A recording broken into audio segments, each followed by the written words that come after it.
Hello and नमस्कार, जय हिंद जय भारत। दोस्तों, शिवांश स्टडी के यूट्यूब चैनल पर आपका बहुत बहुत स्वागत है।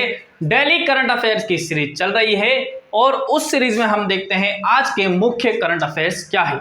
आज की हमारी पहली न्यूज क्या है, तो पहली न्यूज है प्रणव आनंद। ये आपकी जो न्यूज है, प्रणव आनंद जो बने हैं ग्रैंड मास्टर बन गए हैं, 76 नंबर के ग्रैंड मास्टर बन चुके हैं प्रणव आनंद। आपको बता दें कि जो ग्रैंड मास्टर पहले ग्रैंड मास्टर थे, पहले ग्रैंड मास्टर जो बने थे आपके विश्वनाथ आनंद बनाए गए थे। पहले जो ग्रैंड मास्टर थे भारत के विश्वनाथ आनंद थे और अभी बने हैं प्रणव आनंद। ठीक है, चलिए अगली न्यूज है हमारी Padmaja Naidu. Padmaja Naidu Himalayan zoological park, ये आपके वेस्ट बंगाल में अवस्थित है। Padmaja Naidu Himalayan zoological park जो भारत का सबसे बेस्ट आपका जूलॉजिकल पार्क बना है, भारत का सबसे बेस्ट जूलॉजिकल पार्क बन गया है। अगली न्यूज हमारी भारत का पहला वन विश्वविद्यालय खोला जाएगा, तमिलनाडु के अंतर्गत खोला जाने वाला है। ठीक है, आपको बता दें कि दुनिया में अभी तक 3 जगह ही वन विश्वविद्यालय हैं, एक चाइना, दूसरा रशिया और भारत तीसरा ऐसा देश बनने जा रहा है जहां पर वन विश्वविद्यालय खोले जा रहे हैं। और कहां पर? भारत में भी तेलंगाना में खोले जा रहे हैं। ये क्या पहला वन विश्वविद्यालय, भारत का पहला और विश्व का तीसरा ऐसा देश है। TCS Tata consultancy services, HDFC housing development finance corporation को पछाड़कर भारत का सबसे मूल्यवान ब्रांड बन गया है। कौन बन गया है? TCS Tata consultancy services, HDFC housing development finance corporation को पछाड़ के क्या बन गया है? भारत का सबसे मूल्यवान ब्रांड बन गया है। ठीक है, आंध्र प्रदेश में भारत की पहली लिथियम आयन बैटरी बनाने का कारखाना खोला जा रहा है भारत के आंध्र प्रदेश में। आपको बता दें कि लिथियम आयन बैटरी का जो प्रयोग किया जाता है, मोबाइल में अपने जो बैटरी यूज करते हैं वो लिथियम आयन की बैटरी होती है। इलेक्ट्रिक व्हीकल में जो अपने बैटरी यूज करते हैं वो भी लिथियम आयन की ही बैटरी होती है। तो ये लिथियम आयन बनाने की फैक्ट्री का कारखाना जो क्या है वो भारत में खुलने जा रहा है, और भारत में भी कहाँ पे? आंध्र प्रदेश में। ठीक है, थोड़े दिन पहले हमने देखा था, एक न्यूज देखी थी जिसमें आपको ये बताया गया था कि आंध्र प्रदेश और उड़ीसा भारत के सबसे ज्यादा निवेश को प्राप्त करने वाले क्या बने हैं? राज्य बने हैं आपका आंध्र प्रदेश और उड़ीसा। ठीक है, चल अगली न्यूज है हमारा डॉक्टर BR अम्बेडकर। ठीक है, जो हमारे संविधान के निर्माता है वो doctor BR Ambedkar, doctor Bhimrao Ambedkar ji के नाम पे तेलंगाना का जो सचिवालय है, जो तेलंगाना का सेक्रेटरिएट है, उस सेक्रेटरिएट का नाम कर दिया गया है डॉक्टर भीमराव अम्बेडकर सेक्रेटरिएट, मतलब सचिवालय तेलंगाना। ठीक है, चल अगली न्यूज है हमारी भारतीय वैज्ञानिक और उद्योगपति स्वाति पीरामल जी को क्या दिया गया है? फ्रांस का सर्वोच्च सम्मान, जैसे भारत का सर्वोच्च सम्मान है भारत का नागरिक सर्वोच्च सम्मान है आपका भारत रत्न, उसी प्रकार से जो फ्रांस का सर्वोच्च सम्मान है जिसका नाम है नाइट ऑफ द लीजन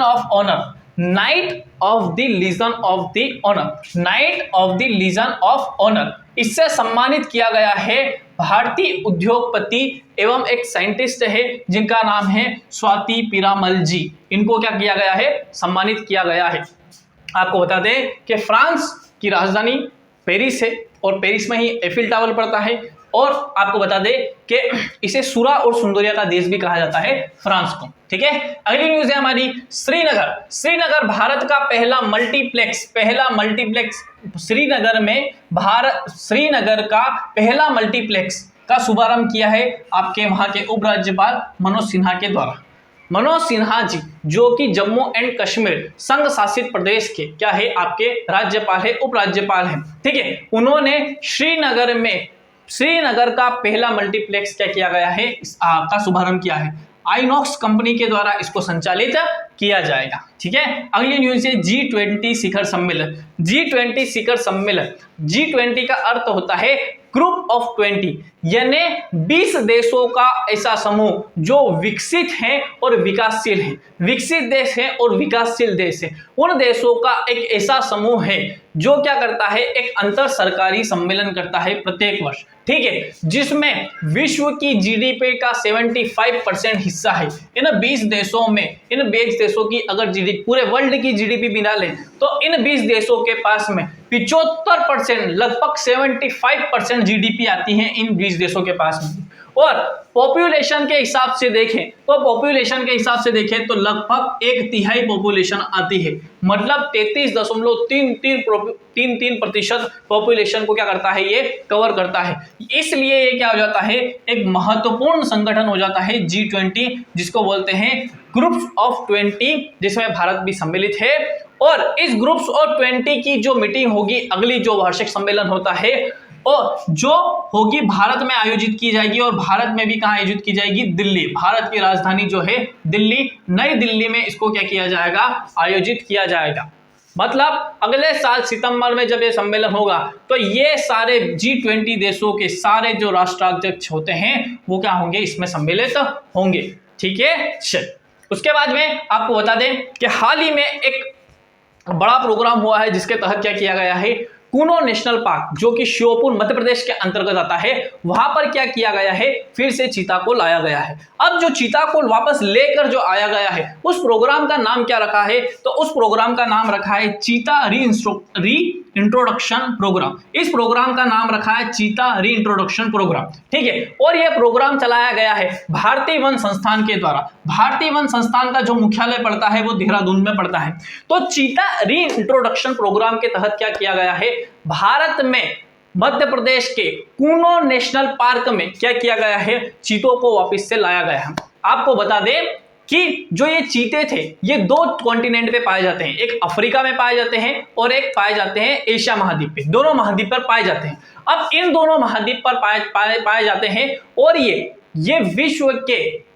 विश्व के सबसे तेज दौड़ने वाले जो भूमिगत जो जानवर होते हैं, जो भूमिगत जो एनिमल होते हैं, जो लैंड एनिमल होते हैं, उन लैंड एनिमल में सबसे फास्टेस्ट रन करने वाले, मतलब सबसे तेज गति से दौड़ने वाला क्या है, आपका जानवर है जिसका नाम है चीता। अब इस जो चीता है वो 90 किलोमीटर प्रति घंटा की चाल से, 120 किलोमीटर प्रति घंटा की चाल से दौड़ सकता है, और ये 3 सेकेंड में 90 किलोमीटर प्रति घंटा की चाल को क्या कर सकता है, प्राप्त कर सकता है। उसके अलावा आपको बता दें कि ये कूनो नेशनल पार्क में ही इसलिए लाया गया है क्योंकि जहां से ये लाए गए हैं, नामीबिया से, जहां से ये लाए गए हैं, वहां से जो नामीबिया से लाए गए हैं, तो वहां का जो एटमॉस्फेयर है, वहां का जो वातावरण है, वो भारत में कहाँ मिलता है, तो कूनो नेशनल पार्क में मिलता है। कूनो नेशनल पार्क में मिलता है, इसीलिए क्या किया गया है, डायरेक्ट कहाँ किसको चुना गया है, मध्य प्रदेश के कूनो नेशनल पार्क को चुना गया है। उसके अलावा यहाँ पे पर्याप्त मात्रा में इनको भोजन भी मिल जाएगा, क्योंकि यहाँ पे बहुत सारी और प्रजातियां पाई जाती है, जैसे चीतल पाए जाते हैं, हिरन पाए जाते हैं, सुअर, जंगली सुअर पाए जाती हैं, नीलगाय पाई जाती है, तेंदुआ पाए जाते हैं, चीतल पाए जाते हैं। तो इन जो आपके चीते होंगे, इनको भोजन में समस्या नहीं होगी, इनका शिकार करके क्या कर सकते हैं, वो अपना भोजन कर सकते हैं, ठीक है। उसके अलावा बता दें आपको कि ये दुनिया का पहला अंतर महाद्वीपीय, ये दुनिया का पहला अंतर महाद्वीपीय चीता स्थानांतरण प्रोग्राम है। आज तक ऐसा कभी भी नहीं हुआ है कि दो कॉन्टिनेंट के बीच में क्या हुआ है, चीता का स्थानांतरण हुआ है, चीता का ट्रांसफर हुआ है, ठीक है। तो ये दुनिया का पहला है। उसके अलावा बता दें कि भारत में चीता कब से विलुप्त हो गए हैं, तो 1947 तक तो भारत में चीता थे। 1947 में जो 3 चीता बचे हुए थे भारत में, उनको छत्तीसगढ़ में स्थित कोरिया के जो आपके शासक थे रामानुज प्रताप सिंह, इन रामानुज प्रताप सिंह जी के द्वारा क्या कर दिया गया था, उन 3 चीतों की हत्या कर दी गई थी 1947 में। उसके बाद में 1952 में भारत सरकार के द्वारा चीता को विलुप्त घोषित कर दिया गया था। उसी के बाद से भारत में वापस से चीता को स्थापित करने की प्रक्रिया चल रही है, जो 2022 में जाकर पूरी होती है। लगभग 7 दशक का समय लगता है वापस चीतों को यहाँ पे बसाने में। तो 7 दशक के बाद में चीता वापस आया है। कब आया है वापिस? अभी 17 सितंबर के दिन स्थापित किया गया है। कहाँ पे किया गया है? तो कूनो नेशनल पार्क में स्थापित किया गया है। कितने हैं? तो 8 चीते हैं, 8 में से 5 फीमेल हैं और 3 मेल हैं। उसके अलावा बता दें आपको कि क्या है, एशियन चीता और अफ्रीकन चीता का क्या नाम होता है? तो एशियन चीता का जो साइंटिफिक नेम होता है वो होता है आपका, एशियन चीते का जो साइंटिफिक नाम होता है एसिनोनिक्स जुपेटस, एसिनोनिक्स जुपेटस इसका नाम होता है। उसके अलावा अफ्रीकन जो चीता होता है उसका जो साइंटिफिक नाम होता है एसिनोनिक्स जुबेटस, एक जैसा है दोनों जगह, लेकिन यहां पे लग जाएगा वेनेटिकस, यहां पे क्या लग जाएगा, वेनेटिकस, इसके साथ में वेनेटिकस लग जाएगा। ठीक है, तो ये आज का अपना जो भी करंट अफेयर का जो सेशन था वो यहाँ पे समाप्त होता है। बहुत बहुत धन्यवाद।